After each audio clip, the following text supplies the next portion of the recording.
Good morning, नमस्ते India. मैं आपका दोस्त, आपका होस्ट, आप सभी को स्वागत करता हूं। Justification by faith and evangelistic media ministry प्रस्तुत करता है हर दिन का शुरुआत खुदा के वचन के साथ। दैनिक वचन बचना और बचाना में आज मंगलवार 26 जुलाई 2022। आज का विषय है प्रार्थना क्या है और क्यों। वचन दिया गया है पहला थेसलोनिक का पुस्तक 5:17। यहाँ पे इस प्रकार लिखा गया है। 17 और 18 हम देखेंगे। यहाँ पे 17 में इस प्रकार लिखा गया है, निरंतर प्रार्थना में लगे रहो। 18 में, हर बात में धन्यवाद करो क्योंकि तुम्हारे लिए मसीह यीशु में परमेश्वर की यही इच्छा है। वचन पढ़ाई सुनाई पे खुदावन आशीष करे। देखिए, आज हम देख रहे थे 17 में क्या लिखा गया है, प्रार्थना क्या है, निरंतर प्रार्थना हम क्यों करें बोल के हम देखते हैं।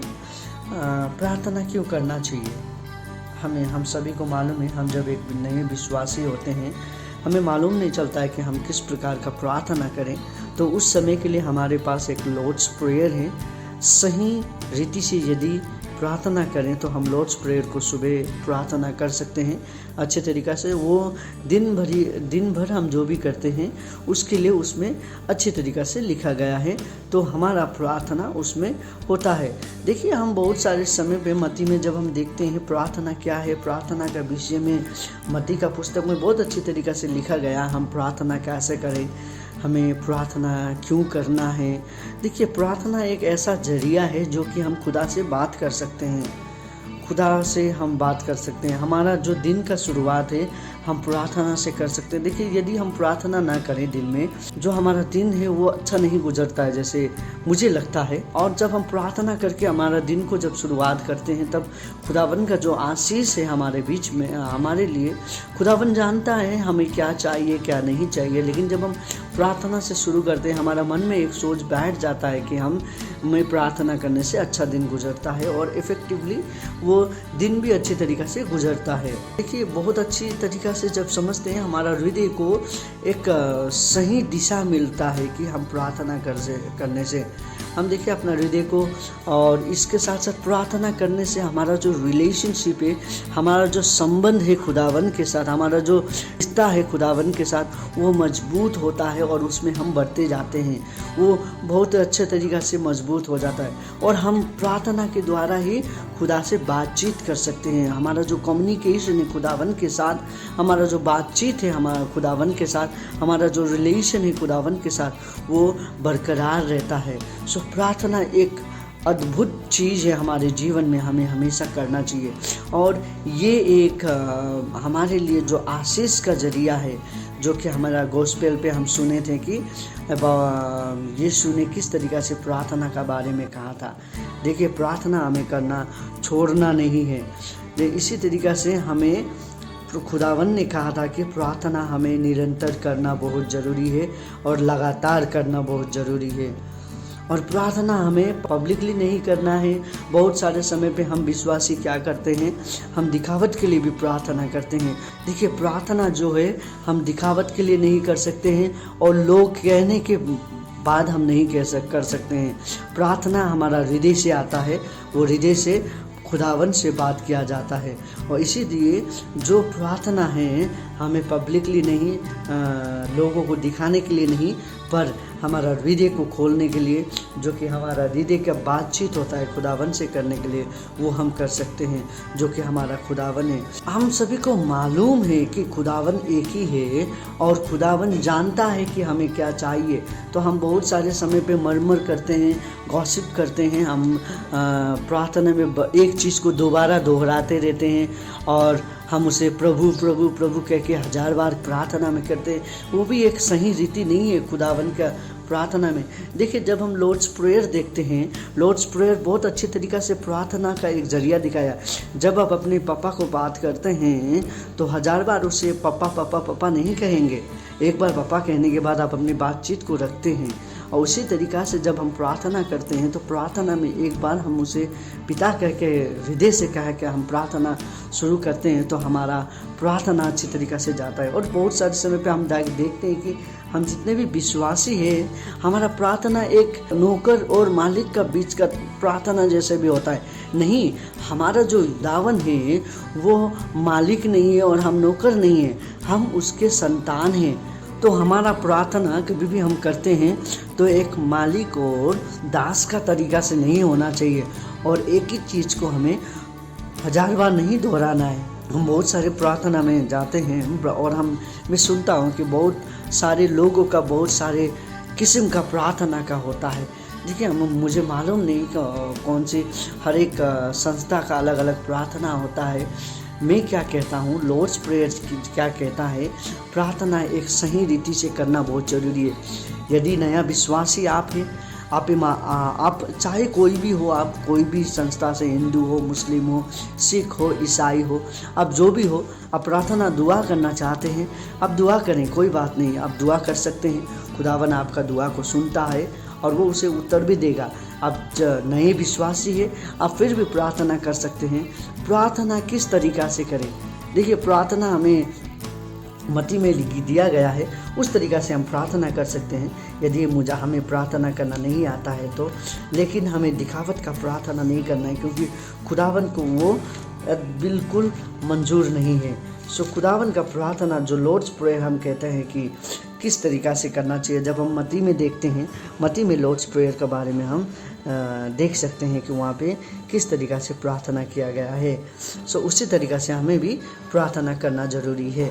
और उसी तरीक़ा से देखिए, हम प्रार्थना में बहुत कुछ मांगते हैं।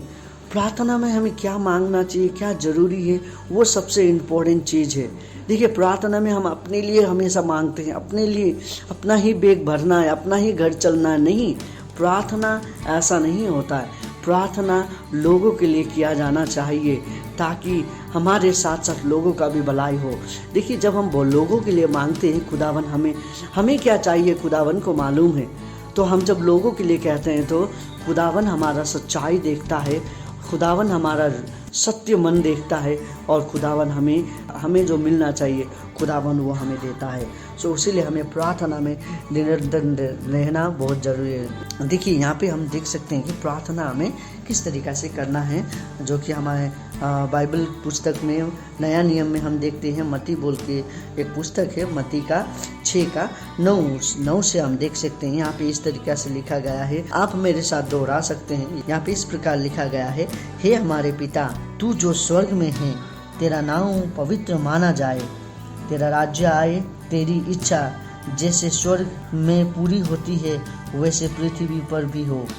हमारे दिन भर की रोटी आज हमें दे, और जिस प्रकार हमने अपने अपराधियों को क्षमा किया है, वैसे ही तू भी हमारे अपराधों को क्षमा कर, और हमें परीक्षा में न ला, परंतु बुराई से बचा, क्योंकि राज्य और पराक्रम और महिमा सदा तेरे ही है। आमीन। इसी तरीके से हम प्रार्थना कर सकते हैं, और बहुत सरल रीति का प्रार्थना है, और ये प्रार्थना में खुदावन सिखाता है कि हमें किस तरीक़ा से करना है। देखिए, जब हम प्रार्थना करते हैं, प्रार्थना हमारा सांस लेने का एक जरिया, जो कि हम जीने के लिए हम जैसे सांस लेते हैं वैसे जीने के लिए भी हमें प्रार्थना हमेशा करना है, और ज़रूरी ही करना है। और हमें इसमें कोई प्रार्थना के लिए हमें कोई अलग अलग भाषा बोलना ज़रूरी नहीं है। बस एक भाषा, सरल भाषा जो आपको आता है, उसी भाषा में आप प्रार्थना करें। खुदावन सुनता है, खुदावन आपका हर एक दुआ को सुनेगा, आपका प्रॉब्लम को सॉल्व करेगा, आपका परेशानी को वो निकालेगा, क्योंकि खुदावन हमसे प्रेम करता है। वो हमेशा आपको उत्साह देता है, वो हमेशा आपके साथ रहता है, और सिंपल तरीक़ा से बोलता है कि आपका जो हृदय है वो शुद्ध हो के आप प्रार्थना करें। आप यदि कहीं प्रॉब्लम होता है, देखिए, हम रास्ते पे जाते वक्त भी हम प्रार्थना कर सकते हैं, खुदावन को धन्यवाद दे सकते हैं। खुदावन हमारा जो पिता है वो हमें आशीष करने के लिए तैयार है। क्या हम आशीष लेने के लिए तैयार हैं? आज सीधी तरीक़ा से हम कहें तो हम खुदावन के आगे जाना ज़रूरी है। देखिए, हमें दिखावट के लिए प्रार्थना करना नहीं, पर खुदावन के आगे हमें प्रार्थना करना बहुत ज़रूरी है। और जब हम प्रार्थना करते हैं, यदि हम अकेले में प्रार्थना कर रहे हैं तो हमें अपना पापों का क्षमा मांग के हम प्रार्थना करना ज़रूरी है। हम पब्लिकली प्रार्थना करते हैं या समाज में प्रार्थना करते हैं तो हमें प्रार्थना किस तरीक़ा से करना बहुत ज़रूरी, समझना बहुत ज़रूरी है। हम खुदावन से बात करते हैं प्रार्थना के द्वारा। सो ये प्रार्थना हमें हमारे जीवन में एक सांस का काम करता है। जब तक हम प्रार्थना करते हैं तब तक हम जीवित रहते हैं। यदि हम प्रार्थना नहीं करें, हम आत्मिक तरीक़ा से मर जाते हैं। सो हमें मरना नहीं है, खुदावन में हमेशा जीवित रहना है। तो हमें हमेशा प्रार्थना करना है। आइए हम छोटी प्रार्थना करें। पिता, आपको धन्यवाद देते हैं ये दिन और समय के लिए आपने जो हमें दिया। सही रीति से प्रार्थना किस तरीक़ा से करना है बोल के आज हमने सीखा है पिता। और आज जितने भी लोग सुन रहे हैं ये वचन को, आप उन्हें भी सीखा ताकि वो भी प्रार्थना किस तरीक़ा से करना है सीख पाएँ। और हर एक के परिवार में यदि कोई समस्या है, हर एक के परिवार में उन्हें प्रार्थना करना नहीं आ रहा है, तो आप उनका एक टीचर होके उन्हें सिखा बोल के आपको विनती प्रार्थना करते हैं पिता। पिता, हम आपके संतान हैं, आपके आगे आते हैं, आप हमें चला ताकि हम आपकी जो अनुग्रह है, आशीष है, उसको हम ले सके और हमारे जीवन को आगे बढ़ा सके। आपको धन्यवाद देते हैं। हमारे आज जितने भी लोग आज सुन रहे हैं, सभी को आपके अनुग्रह में रखता हूँ पिता। आप उन सभी को आशीष कर उन्हें हमें प्रार्थना करने के लिए सिखा बोल के आपसे विनती प्रार्थना करते हैं। ये छोटी सी प्रार्थना हमें प्रेम करने वाले यीशु के उच्चम और पवित्र नाम पे मांगते हैं, आमीन। खुदावन आपके साथ है, आपके परिवार के साथ है। आपका और आपका परिवार का दिन शुभ हो।